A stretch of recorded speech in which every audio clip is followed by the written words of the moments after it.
But I'm thinking Steeljag and Praetorian Legion are going to end up in the finals, and I'm going to go with Clan Ghostbear and Golden Keshik. I feel that those two teams are... I feel like those two teams are going to be the ones who take it all the way out to, the end of the tournament, so... All right, so we see some very quick aggression, it looks like, coming out of the former pacifists, our red team. They're already pushing over the top of the caldera. Big arties come down on them. It looks like they're now holding stable, trying to decide. Nope, they're going for it. They're going to commit. They're pushing down. But we do see that blue team, the Golden Scorns, have in fact held back farther into these sulfur pits. So they're going to have pretty good angles as their opponent pushes forward. Yeah, once they get up there into the face, though, I think it's going to be really hard for them to sit somewhere or hide, because they kind of have the sight advantage. Ooh, that airstrike did not go well. Ooh, another big one. Jeez. Oh, wow. Summoner's pushing in. Summoner is just pushing forward. He's going to take a ton of damage. Watching him go down from like 100 to 50% in 2 seconds. Oh my gosh. They are just... We already have one mech down for the Ghost Keshiks, and they're just pushing across this open ground. And they've split into two. It looks like they put the brawlers on one side and their longer range mechs. Oh no, they split their brawlers up, so they're trying to pincer them and distract them facing one way or the other. But they're already down 2 mechs, and they're targeting down those dire wolves, which is what we saw. This is exactly what we saw in the last engagement. And I think that's going to be their key. They both got direwolves are both down to sub 50% right now. One's down. They're going to focus on the other. Once they have these 2 direwolves down, they just don't have enough firepower to keep going. Yep. They had, because of those 2 direwolves, they have to pick lighter things. Oh, 2 direwolves down. The second direwolf goes down, and now maybe we'll see that same switch. But right now it is 4 kills to 2 kills in favor of the Ghost Keshiks. That's a Thunderbolt down to 16%. That Thunderbolt goes down real quick. 3 to 5. Man, oh, looks like Versanai is going to be the next target. Oh, he's powered down. That's not good. And he's down. Goes down as well. It's evened out almost. It looks like they're having the firepower this time. Yeah. I think that push across open ground that hurt really bad. Way too much. Ooh, that Hellbringer on red is legged, and he's down. So this looks like it's going to go the other way, actually. Yeah, it does. That burst. Quick brawl. Yeah, that was amazingly fast. I mean, that all fit in one shadow play buffer. So that was super fast. Yep, that was game 2. So we'll have a game 3 coming up here, and I imagine just a second. They readied up and launched very, very quickly last time. So that right there, what we saw was some really strict... Ooh, my mech warrior just crashed. Yep, so did mine.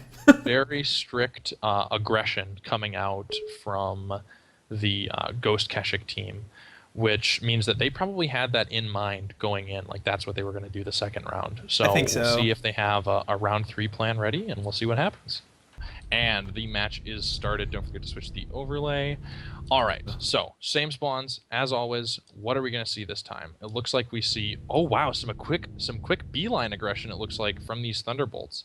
We see a Thunderbolt, a Hellbringer, and a Timberwolf moving around through this beeline. It looks like they're going to go in a complete opposite way with their aggression this time, whereas the Golden Scorns appear to have liked the strategy they had last time. So they are holding out in this bog, trying to just make their enemies come to them. Right, yeah, it looks like it worked last time pretty well. I mean, especially holding off those direwolves, so they had cleaned off 2 or 3 of them. I think that was a huge advantage on their part, is they cleaned out 2 or 3, and then it's just hard to recover from a 3 mech deficit when you only have 10. Exactly, but it does look like we're having ooh, they're changing their plan. Yeah, they're actually just going to hold on this beeline ridge, go for the sort of the same thing. So this could be another slow match. I think it probably will be. Both teams are. It's do or die time for this tournament. I mean, Golden Keshik has to win it, so they're making sure that they do. Well, one way or another, they will. So we see some scouting information coming out here from Wandering Soul and Razgriz, trying to find out where their opponents are, and it does look like, yep, Wandering Soul takes some laser fire. Still at 99%. That's just he's good. That's leg damage. He's fine. You get that just falling off a cliff. Exactly. He now knows exactly where his opponent is. So, what do you think What do you think Golden Scorn is thinking in this situation? They know where their opponent is. They know their builds. What do you think they're thinking in terms of where do we move? How do we engage? I think they're probably going to end up going someplace where they have adequate cover, but they are very, very, like, vertically high, because that's going to give them an advantage, unless they're actually going to try to mimic the first game victory for Red, in that they sit in the water and then just push on them later. 'Cause they seem to be all be heading towards the water. So they may be trying to reverse the tactics. That, or so the safest way to approach this B line is to do a complete loop through water, up behind these hills, and then through sort of the big standing rocks. That gives you the least amount of time exposed to your enemy. Right. But we do see some long ranged lasers coming out. Ooh, and an airstrike. Looks like a little bit of Spec Ops. Yeah. Just got him barely. Man, Spec Ops, he's been getting the rough end of those airstrikes. Short end of the stick, man. He's Another one coming in, and that's a clean absolutely miss. Nothing. That's a clean miss. But so yeah, it does. Yeah, they're just holding in the back of water. This is going to be sort of a. I think both teams are gonna try to pull the hold game. Yeah. Looks like it, at least. That airstrike looked really well placed, but I don't think it hit a single person. It dinked Spec Ops for another 3%, so he was in the splash damage radius. Yeah. But overall, oh, here's another one, looks like. I don't know where this one came from. Oh, that one looks like it was... Getting them on both sides. Oh, yeah, and that Stormcrow down to 87%. Yeah, and the Timberwolf right next to it down to 95, so... I mean, looks like blue team has they're just dropping strikes left and right. But it doesn't look... They're spread out enough that, I mean, even if they take one directly, it's not gonna... It's gonna damage them. Just that one mech. I mean, they're pretty spread out. And they have huge sightlines. If Red moves, they're gonna know. I mean, they have a fire starter on the right, probably on the right side of the caldera. Timberwolf sitting looking through the caldera, and then Spider on the left. They're gonna know if they move. Yeah, it looks like both teams weren't happy with the sort of the flip that was the aggression on that last match, seeing how close it was. So I think that they're both trying to handle the engagement in their own way. Online. Yeah, I think they're both trying to pressure the other team to come to them. They're trying to get that one like lucky headshot with, you know, an airstrike or an arty, you know, pop it in their favor, because that's what we've seen. We've seen at least 3-4 airstrikes on each side. Yep. They've got to be through most of them at this point. And so far the advantage from that has come up in favor of the Golden Scorns. They have currently that Stormcrow's down to 87%. That's their current victory in this match. Oh man, wouldn't that be ridiculous if that was how you like measured ties, was in percentage off of mechs? Ooh, there'd have to be some math involved. I don't want that to ever happen. That would be really difficult to do. At least it's not based off tonnage removed. Yeah. That would involve way more math, and I just don't have the brain power for it. Ooh, looks like they're getting some lucky Goss rounds off from Croc Daddy. They're peeking at each other, but it's just not going to do damage. Like, they're...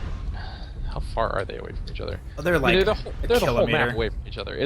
They're not doing damage, even with clan weapons. And that airstrike's not going to hit anything. Yeah, I mean, Oh, I totally lied. Oh, it did. 80% on rough contact. Airstrike online. Yeah, it's... I'm impressed. Wow. Yeah, I mean, Croc Daddy's gotten a couple Goss rounds, and they're doing a little bit of damage, but it's not the full strength. Yeah. Neither of these teams is really committing to anything. Another airstrike. That one legitimately missed because it's on a rock. I don't know. Who do you think is going to move first? Based on previous experience for these, I'm going to say the red team moves in first. Okay. I'm going to say they're going to be the ones who aggress, and they're going to be the ones who are going to push in. And I think, depending on which path they take, it probably will actually turn out in their favor, because these dire wolves have nowhere to go now. And of course, as you say that, we see blue team moving up. Yeah, they are. So, Haha! I am wrong. That was human. the point. See, when I ask you the question, then one team somehow knows about it. They're like, man, one of us should move, and then they start moving.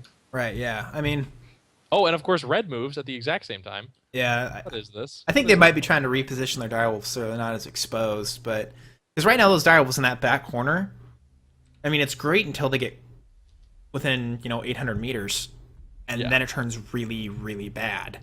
And it does look like blue has spotted the move, and yeah, these lights spotted the move, so they're actually just going to reposition and sort of stay in the water. I think red was maybe trying to move to catch those couple light mechs off guard, but I'm not sure. Yeah, right now the Timberwolf's kind of out on his own, so if they were to catch him, that could sway the game. But he's pretty protected. All he has to do is drop down from the side. They're at the wrong angle to get a long exposure on him. Yeah, that being said, this fire starter is pretty close. Like, in terms of... These light mechs are sitting pretty close to the enemy team. Yeah, then Spider sees him. Not gonna take a ton of damage though. They'll make it away. Yeah. But they're staying, which is weird, and we don't see any adjustment in movement from blue. They're just sort of staying in the back of that lake. I think they're trying to go for the long poke. I think the lights are bait. That's what I think they're trying to do. I think they're trying to use the lights as bait. That's why they keep stopping. So they're trying to draw them in sort of this staggered line, hoping that they come over that ridge into the firing line. But I think red's not dumb enough. I don't think they're going to fall, though. I mean, they may follow him up to a certain point, but they're not going to follow him right into the water. They have to know they're there. Oh, yeah. There's no way they don't. Good damage goes down to 93%. Yeah. I mean, those fire starters, though, they're still terrifying to deal with, even at 50%. Mm-hmm. They just they can spread damage really, really well. Well, that and the 6 small pulse lasers is just ridiculous. That's true. So we've done a full 180-degree map shift at this. Yep.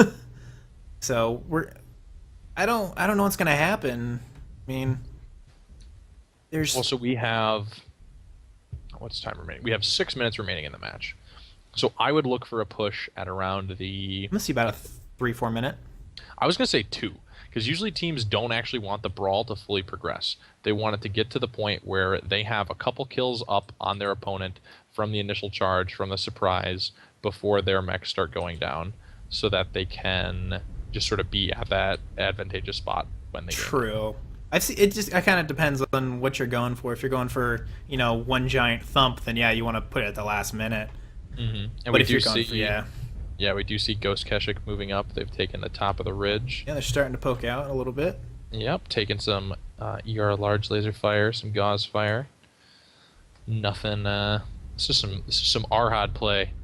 Yeah, I'm trying to figure out what's going to be the best advantage for the red team right now, and there's They're not really a back. good way. What's going on, man? They might be trying to get it down to that last 2 minutes. Either that or come in where Wandering Soul is and come in that way. Yeah, I mean that is how. That would be my guess. Is that's kind of the most advantageous route. Is you were exposed the least amount of time, and you can just swing around in one giant arm. Mm-hmm. Yeah, that would be the approach I would go for. But if and maybe that's what they're doing because they've got the time, and if they're just going to go for a rush at the end, that could be it. Yeah, and they don't have the direwolf slowing them down, so everybody there is at least semi-speedy. But Wandering Soul knows exactly what they're doing, so they're not exactly staying hidden. Yeah.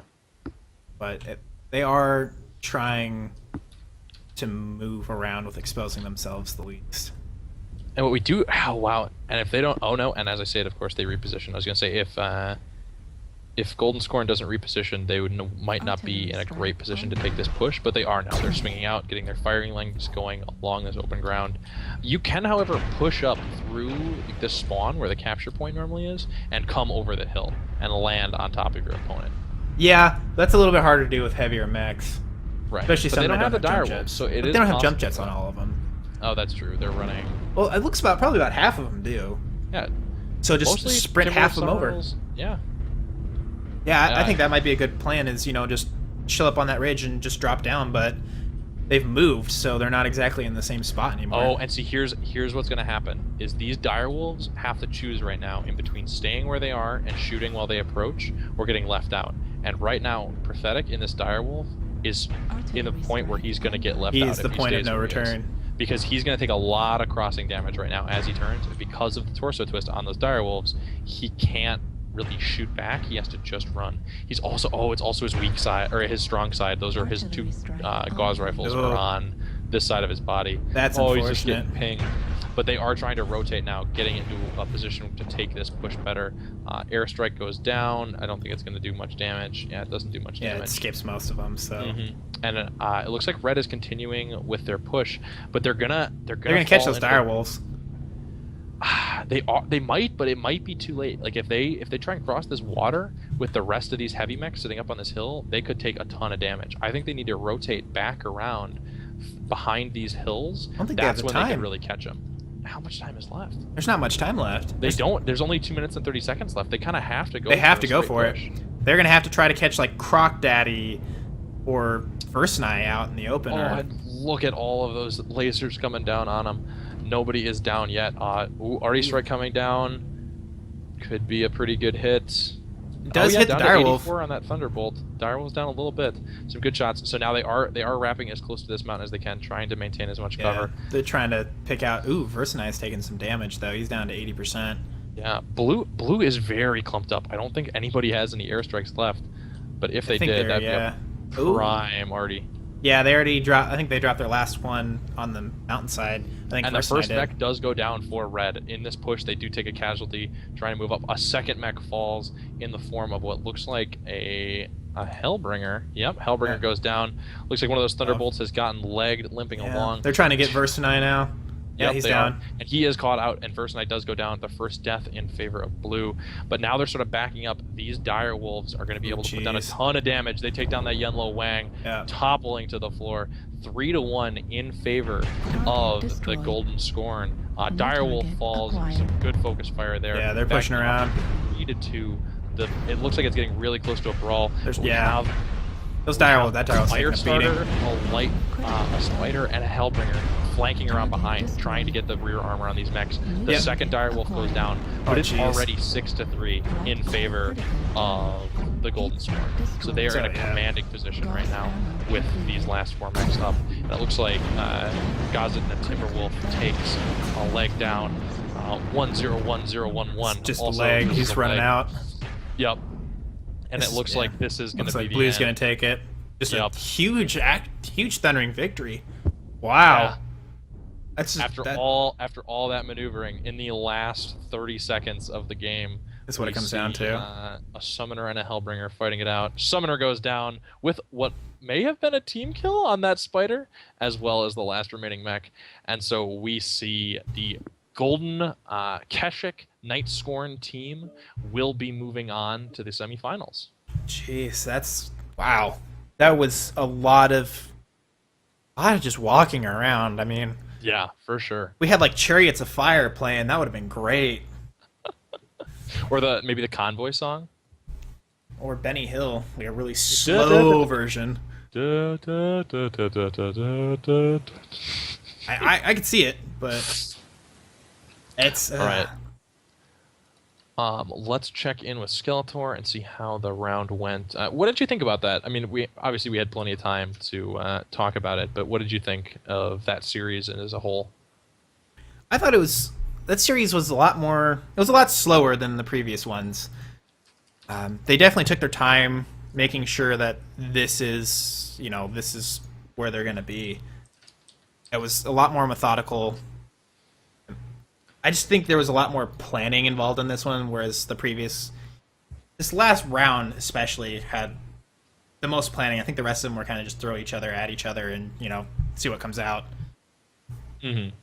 Wow. It was quite impressive to say the least. I mean, it's been a long time since I've seen a full 15-minute match, especially in a tournament. Yeah, that was crazy. They held, and they didn't want to go for that like stale. It's just going to be a tie, and then we're gonna have to do something about it. They went for it, which was awesome, and I really respect that out of both teams. So yeah, that was a good match to watch. I mean, from a methodical standpoint, but from an action standpoint, it kind of all happened in like the last 30 seconds. So the tension, it wasn't quite as tense of a match. But there was a lot more macro positioning involved than previous matches had been. Hello there, sir. How are you doing? We're doing pretty good. So, how did you guys feel about that last match? And what was your thought process rounds 1 through 3? Well, basically, it was pretty tense because we had an idea that would probably run more brawl style, and we were set up for range on caustic, so we wanted to keep it range from them. And the first round, basically, they shifted, so we tried to shift all the way around, yes, to their left side, and that didn't work out for us so well because we got caught up on the mountain we got split up a bit. The second match, we did try to make them come to where we wanted, and it worked out. They came out in the open, and we were able to get good shots on them. And on the third match, we basically waited them out. We went out to the water where they were at, so we just switched optimum spots for long-range sniping. Right. Yeah. It was definitely kind of clinching, I'll have to say that. Yeah. We were commenting on how on that third round there was 14 minutes of positioning and about 30 seconds of actually fighting. I mean, Yeah, that was we were able to land, I guess, about 3 or 4 arties on them early, so that may have helped out when the battle was joined. yeah. But I think that helped out. I thought they cut in pretty well on us to kind of close the position through I think the 2-line side, but it was definitely a pretty tense match. Yeah. I mean, definitely that last round was. We're just sitting here going, "Come on, fight, fight, just fight." Yeah. Well, we had direwolves, so it was kind of hard to keep repositioning. We would get caught out if we kept moving, and that was our big concern. So, Yeah, we noticed that too. I mean, what was? Did you guys intend to bring direwolves, or was it kind of just the last minute like direwolves? no, we intended it was between that or banshees essentially, but we wanted a long range, effective poking, and we wanted to kind of get them to come to us, which it worked out in this particular case. Yeah. So we saw you guys sit in the water for a few seconds, and we're trying to figure out what was the reasoning behind sitting in the water. Well, we had a firing line first of all, and we had very long range mechs, so if they wanted to trade shots with us, we were well aware they weren't quite as long range as we were, so we figured we would have the advantage either way. Right. So I mean, yeah. the main thing is they came in on us, and that's what we wanted. And if they had just set us out, outweighted us, which we didn't think they would, that would have been bad, obviously. Right. Yeah. And we noticed like in round 2, you pulled them into the flats. I'm trying to Yep. yeah sulfur Yeah, flats. into the bog or whatever it is. Yeah, and I mean, we could see that they were definitely focusing on the direwolves because round 1 taking out the direwolves shifted it hugely in their favor. So were you guys trying to protect the direwolves a little bit more those 2 rounds? We were protecting the dire wolves originally, but prophetic tanked really well on the right side when they were kind of coming in, so it allowed us to get free hits on them. At least that's how I felt was happening from where I was at. And then Philadelphia had medium pulse lasers, so I think when they got in close, he was able to jump in on them quite a bit. Right. Yeah. I mean, you guys did. I think you am guys did back, good. so I'd just like to say, good job, good matches, well played.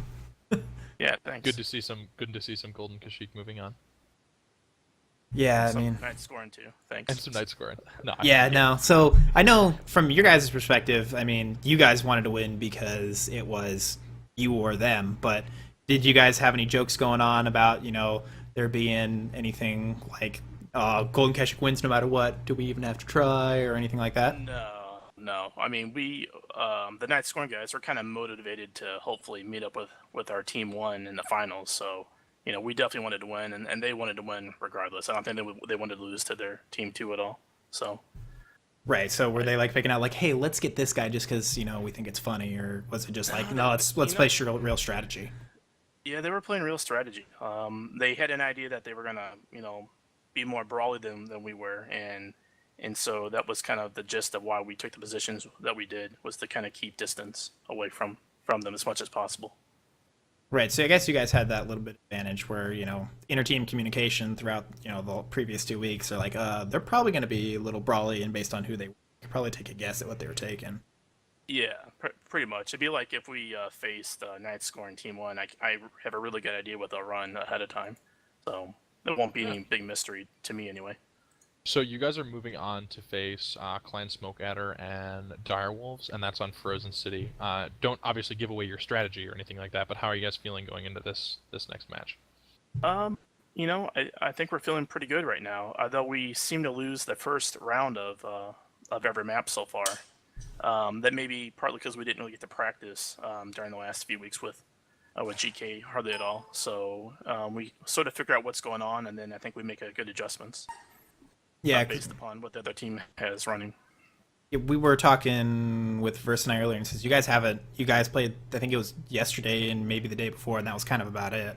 Yeah, pretty much. We started playing, I guess, last Friday. I mean, we had talked earlier than that, but we never really had time to get together until then.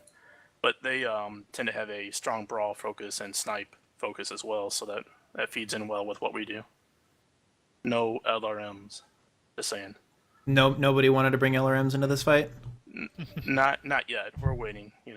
Oh, is that your secret strategy for the final? Yeah, we're gonna run out the quirks for quick LRM5s, and we're gonna spread out, in different directions on the map and just support each other. I think that'll work out well. 180 They're meters all from gonna stand everybody. at the top points of all of the places on Verdian Bog, and then they're just going to rain down LRMs. That might work if we can get enough UAVs up, possibly. Just all catapults. Yeah. Well, there you go. Awesome. Well, best of luck in this next round, and do us a favor and let us know when you guys are in lobby and ready to go. All right. Thanks. Thanks to you guys. Yep, thanks Yeah. for helping us out.